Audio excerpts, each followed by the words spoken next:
straight from the soul with it. Yeah.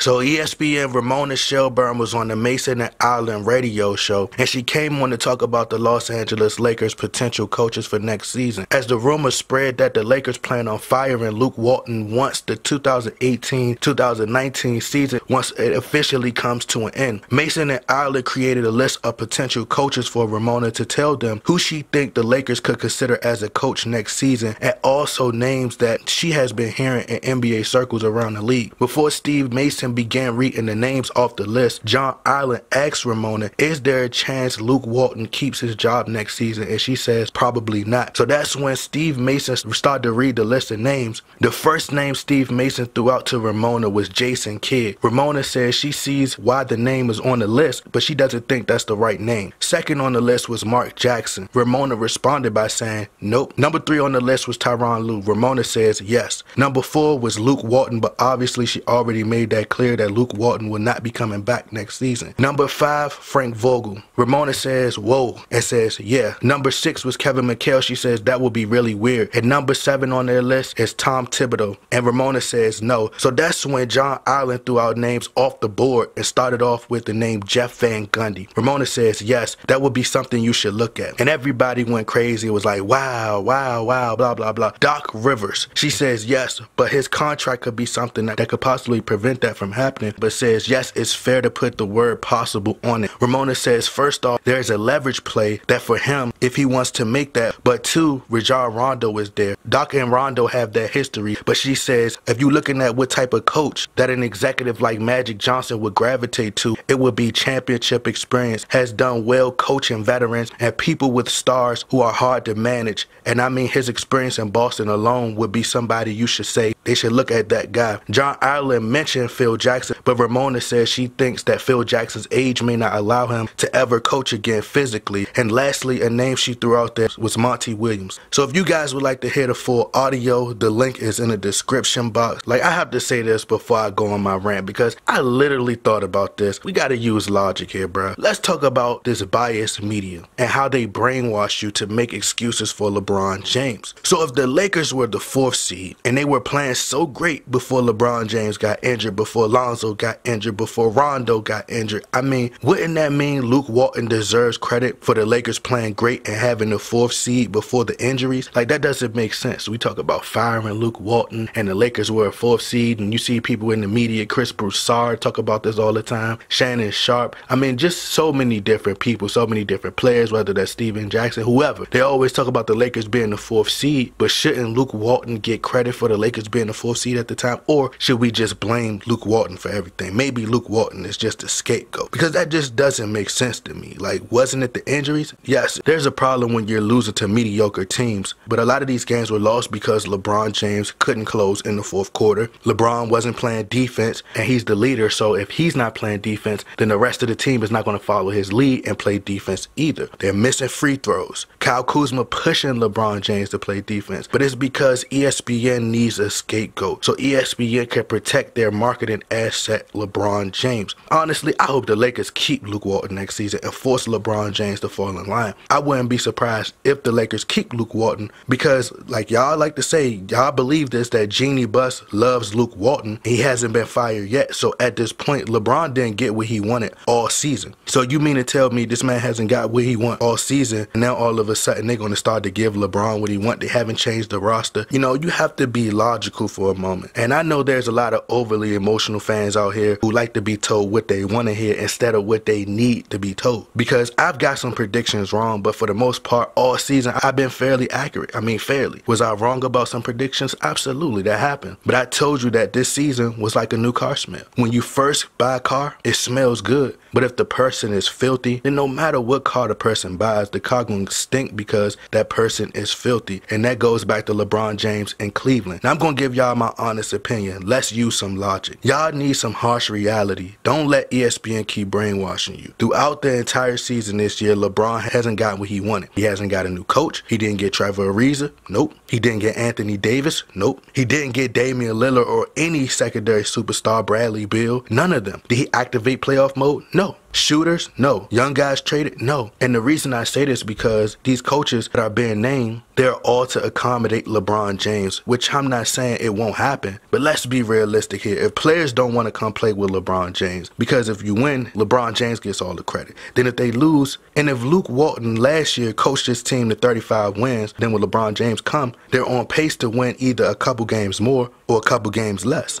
So if the players aren't getting the credit and Luke Walton's getting the blame, so the next coach comes along, don't you think the next coach is going to get all the blame? So why would a coach want to be a part of that? Why would the next coach want to be a part of that? I just don't understand. This will probably help. This is what I think the Lakers should do. I think the Lakers should just consider letting LeBron James be the coach. Since y'all keep falling for the trap, let him do like Bill Russell used to do. Bill Russell used to be the coach and the player. Let LeBron James do the same thing. They compare him to Michael Jordan and Bill Russell anyway. Just let him go ahead, because that's the only way he's going to be satisfied, and that's the only way he's probably going to get blamed anyway. They probably still wouldn't blame him if he was the Lakers coach. I think the Lakers should consider that, strongly consider that, because if the Lakers don't get a top free agent, which most of them don't want to play with LeBron James, then what is your result for next season? Please explain, because you may lose veterans off the one-year deals that had the one-year deals, but if you don't land a top player, you will still be bringing in players who will most likely be some veterans or young players who aren't going to make you contenders, and you're still not going to make the playoffs. It will be the exact same situation next season, just a different coach. Like, do y'all see what's happening? LeBron James is the problem. Okay, you go with Mark Jackson. Did a great job developing the Warriors. I mean, okay, that's great. He would now come aboard and have young guys trying to develop them and a LeBron James. LeBron wants